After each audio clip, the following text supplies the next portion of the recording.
Hello, my name's Anthony Caranta, and I'm here with Patrick Treya, the Program Manager for Services worldwide. Patrick is overseeing the programs that includes Up to Date. So we thought we'd take the opportunity to walk you through this 2006 Primera Plus. As we go through the machine, you'll notice these three different labels. There are 23 on this machine. We have multiple hundreds of upgrades available for all different machines on our product lines. But today, we'd like to just give you an idea on one machine, the upgrades that you could see. So how you doing today, Patrick? Fine, thanks. That's Hi, great. Anthony. Great. So it's really unusual. I come to a show like this and I see a machine, everything's brand new, 2012, and here I come in the back. It's the older green Muller Martini color, and it's an older 2006 machine. Why? We want to create new businesses with upgrading older machines. We have close to 3,000 machines from the Primo up to the Prima Plus lines in the market, and we want to offer to our customer also the new features we have on the new Primera line, for example. So the features I see throughout this machine probably come standard on the new machines.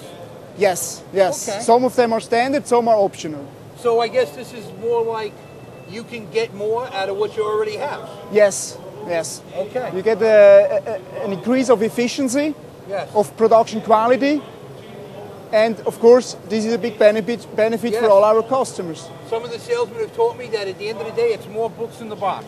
Yes, that's true. So, bottom line, it's more greater net productivity. Yes. Patrick, you know, I have an iPad. You have an iPad? I also have an iPad, an iPhone, tablet PC. Okay. So you come over to the machine. Now this is a machine from 2006. So I'm seeing an iPad or a tablet hooked up to it, and I'm impressed. What's this doing on this machine from 8 years ago? So we have an enormous knowledge of setup assistance in the Primera line. We were thinking what we can do with this enormous knowledge. How we can supply to our customers with older machine also products using this enormous knowledge. When you say we have a tremendous amount of setup knowledge, are you saying that we have a tremendous amount of knowledge that for standard setups, like a guy needs to do an 8.5, 11, 16-page book or a 32-page or 6x9, those things are built in, that type of work? Yes, with this pad, you have not to care if you have a really small format or a big format, or if you have loop stitching head, what else? It helps you to adjust the machine the first time right. So it not only shows you where it goes, but it acts sort of like Amherst? It's not connected with the machine, but I can show you. You have this available as a tool?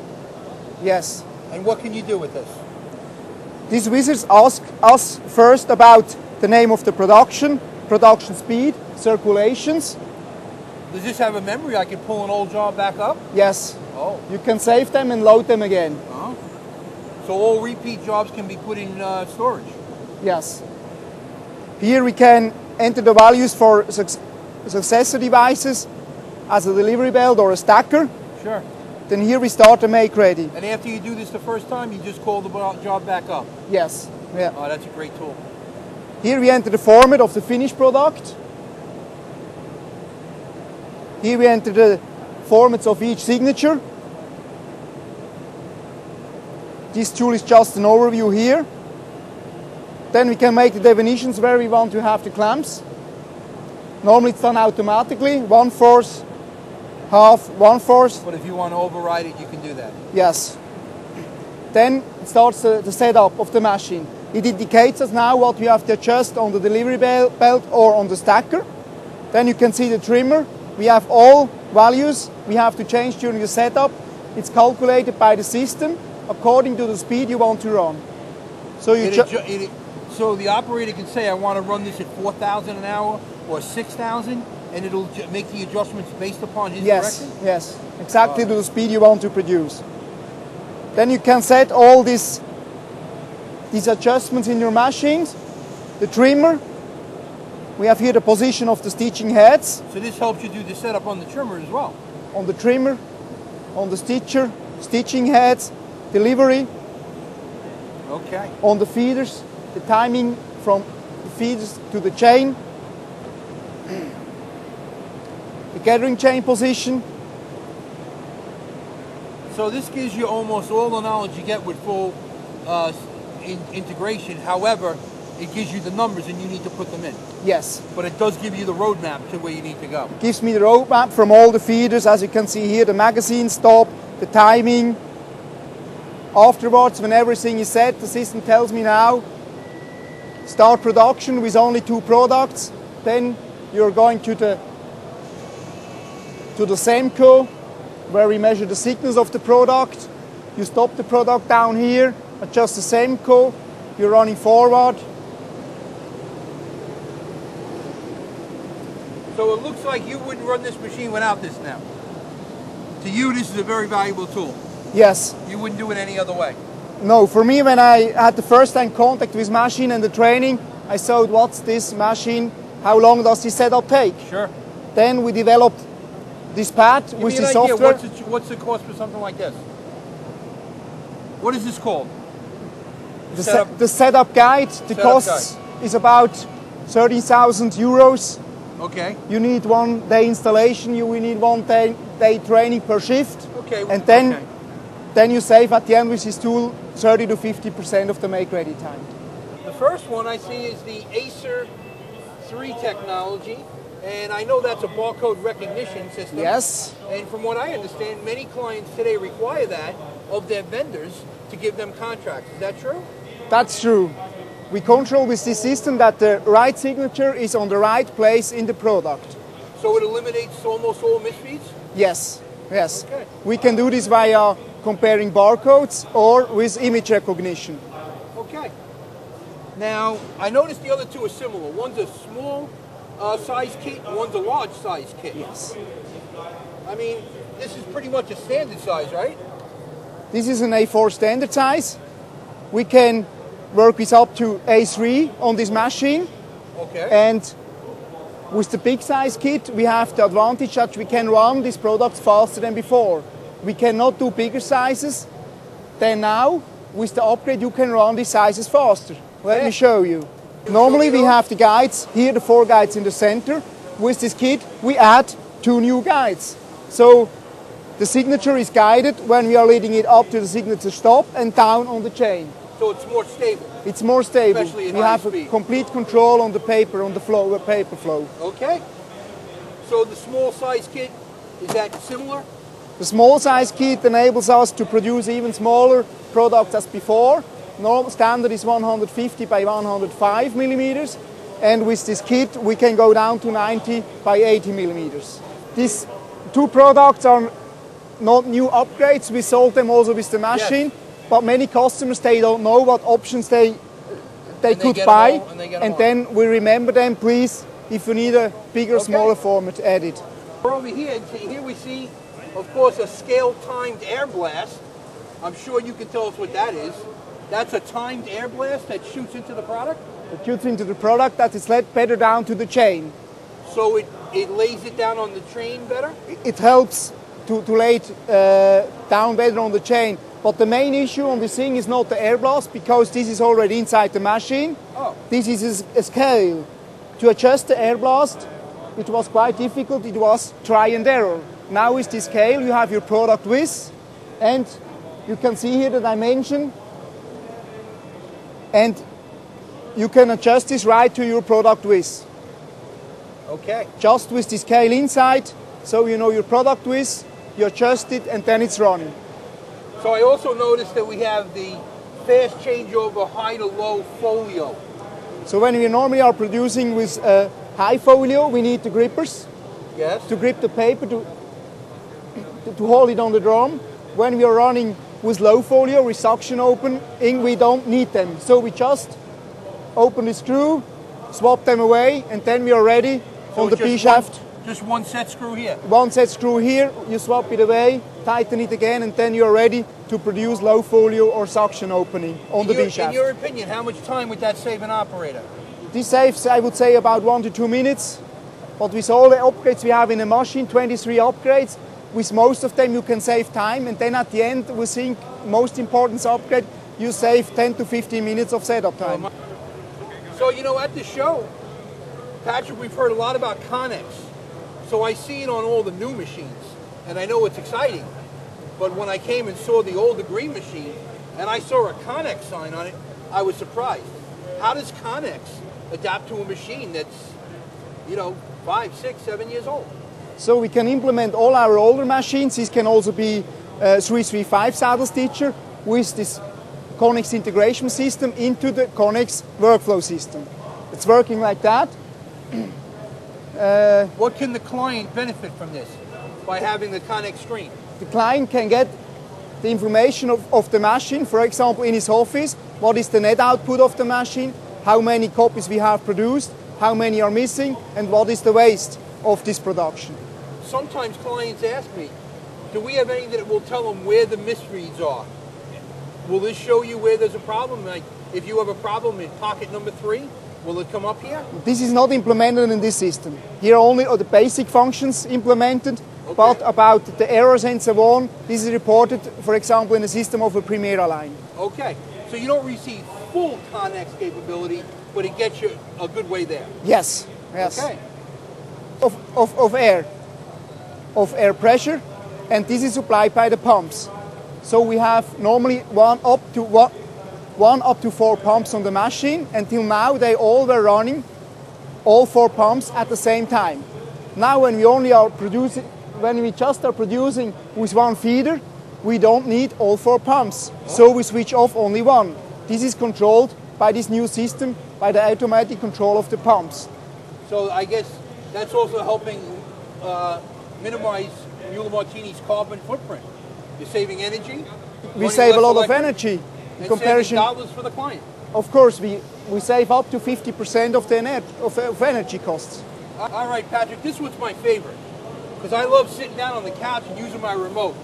Tell me, what am I going to do? Can I change to the soccer game or the golf tournament with this remote? What would I do with this remote? So with this remote control, we have 4 functions available. You can start the machine, you can stop it, you have a tipping mode, or you can go into production. So if the operator is doing something at the trimmer or at the feeders, he can just take this with him and he can start the machine right from here or from any other place on the machine.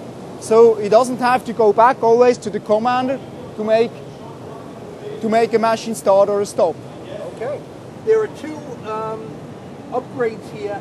It's a customization that helps the ejector feed product into the trimmer without having jam up. So why don't you tell us about that, Patrick?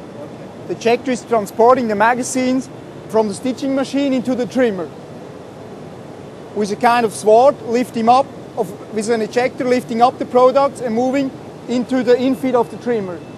Now we made 2 upgrades. One upgrade is that we have a smoother movement. It's only got the stormount. Sorry. It's hard to show, but for the salespeople out there, guys, what would a salesperson look at when he sees that? The actual manufacturing, the way it's curved? No, it's the manner how we lift up the product. With the old curved, it was quite hit strongly and could slit the products into pieces. So when we would raise the piece that picked the product up, we would cut the paper off. Yes. But now we don't do that. No, with this new curve, we have a smooth movement of the product, and we will never hurt the products anymore. Okay. The second issue on it is that we had a bearing on this ejector curve. This was broken every 1 or 2 years. So we replaced this with a new construction, and when we change the curve, we normally also will change the bearings, and then they will never have any problems on the ejector. Okay. So do you always recommend that to people when they change one, change the other? I would always recommend both of them, yes. Okay. Okay. So I notice there's one more over here. And this is the chain adjustment that's pretty close over here. I guess we open this up. This is the adjustment of the motorized gathering chain. With this function, we can, during production, move the chain. That means we move the position of the clamps. With that button? Yes. The operator can move the chain? Yes. We can move the chain during production and don't have to stop the machine. Yes. Oh, okay. So that prevents a whole shutdown. Yes, yes. Normally we have to shut down and start again. This saves us about a few minutes. Okay. This here is the flatter configuration of the upper infeed belt. These belts you see along here, and the aligning the belts into the infeed. So tell us a little. What does the first one do? Flattening it out. What does that do for us, Patrick? Okay.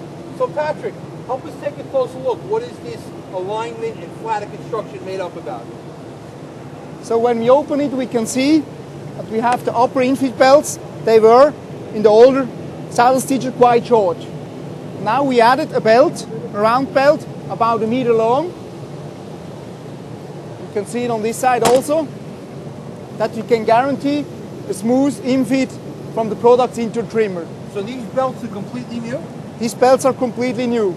And if you had fluffy products, they went into the trimmer and were hit by the short upper belts, and perhaps you got marks on the product. With so this it longer, eliminates the marking as well? It completely. Oh, it doesn't yes. Yeah, completely? Yeah. Is that good? Yeah. Okay. And what about the alignment? Is that all together? The same thing? It talks about the alignment of the belts in the infeed. I guess that alignment with these additional belts is what it's all about? The product, before it is led into the trimmer, it has to be aligned to the head. This we are doing with the angel belts, so we align it always to the head. This guarantees us a perfect trim, always at the same position. Okay. Quite sure what it is though, Patrick. It says adjustment of the stop from the outside. Do you need to adjust what they call the stop? In the trimmer we have a front trim and head foot trim. When we stop the product in the head foot trim, we can adjust on one side the stop from outside. That means if you have products, so if you are producing with a copy with a half wraparound, the product is thicker on this side. Yes. And then you can adjust it from outside during your run by moving this pin. Okay. So that's how you compensate for the thicker product. We compensate for the thicker products on the other side. Okay. So we had a number of stickers up here on this hood. It's like opening the hood of the car. So there's a small size kit here. There's a big size kit. I guess that goes along with the other two. If you put them on one end, you need to put them on the trimmer, right? Yes, it's similar. As on the feeder, we have no problem to feed down these big sizes. We can add this big size kit on the trimmer, so we can cut a width of 315 millimeters instead of 300 millimeters. So we can increase 15 millimeters. We can increase 15 millimeters. And what about the small size kit? Size is 105 by 75? Yes. And what can you increase? How smaller can you go with the kit? To 105 by 63. Oh, 105 by 63. Do people often have that need? Always more. For example, for productions of booklets for smartphone and so on, they are always in small boxes, and they need also small manuals inside. Okay. So many of them added this kit lately. So what do we have up top here? We have two more here. We have a brush adjustment and a pneumatic knife change. Is there a kit that makes, is there an upgrade that makes the knife change a lot quicker? The pneumatic knife clamp we can see here. Normally we have to untighten and to tighten a screw manually. And with this option you can do it by pushing a button. So you save a lot of time. I would imagine that's got to save. Knife changes I know take a long time. With this option they don't take a long time anymore. Okay. And I think that's the last one. We hit 23. No, we have the brushes from outside. We have the brushes, okay. So this is a brush adjustment from outside. Yes. Normally you do this, you have to stop it and run? Normally you have to stop and run again, okay. And now with this tool you can do it on the run. Oh. You can just position it. Does that happen often while they're running? They can adjust that. They can adjust it while the machine is running. Why does someone have to adjust the brushes? Depending on the thickness of the product. Okay. So they adjust it from on the paper. They need to adjust the thickness individually. So overall, Patrick, let me ask you, as we take a walk over here, we look up this update sheet. Obviously, these are the 23 points we just focused on. Are there a number of these upgrades that can go on all our equipment? Are there options and upgrades for our equipment, almost all the different types of equipment we have? Stitchers, binders, trimmers. We have upgrades for all the different machinery we have in the Muller Martini portfolio. Also for hard cover, soft cover, printing machines. For all those machines we have over 100 of upgrades. And some of that goes back to machines that are as old as 1980, 1990? Yes. Okay. Okay. So when you talk to a client who's purchased some upgrades and they're really happy, how do you know that? What do they tell you? That they're glad they did this? What do you hear from customers when they're telling you that, boy, this was a good thing I did? We have to separate. Some customers want to improve quality, some customers want to produce fast, some want to do both of them. Okay. But it is multifaceted. It could deliver a number of things. One thing I heard a lot at Muller Martini while I've been here, I've heard a lot about investment protection. When you're upgrading machines, does it increase value to your equipment? Of course, it increases the value of the equipment a lot. As we implement features you normally only get with new, expensive machines, we implement this know-how into the older machines, and customer has a big benefit of it. Okay. So let me ask you, if we move in a little close here, and just for the benefit of our salespeople, guys who work with us, the guys who are here every day, what can you give them as a tip? Important is to focus whether the customer needs to have more production speed or quality. To show him, or both. Offering, we must exactly know what customers' needs are to offer him only these options he can really need. Okay. So there's a number of options you wouldn't recommend to everybody, for every machine. You'd say be smart, be specific about what you suggest. Good, this is quite difficult to decide. If we compare the make-ready time without options or with options, you can save 30 up to 50% with make-ready. Okay. Then this is just to calculate if it makes sense or not. Okay.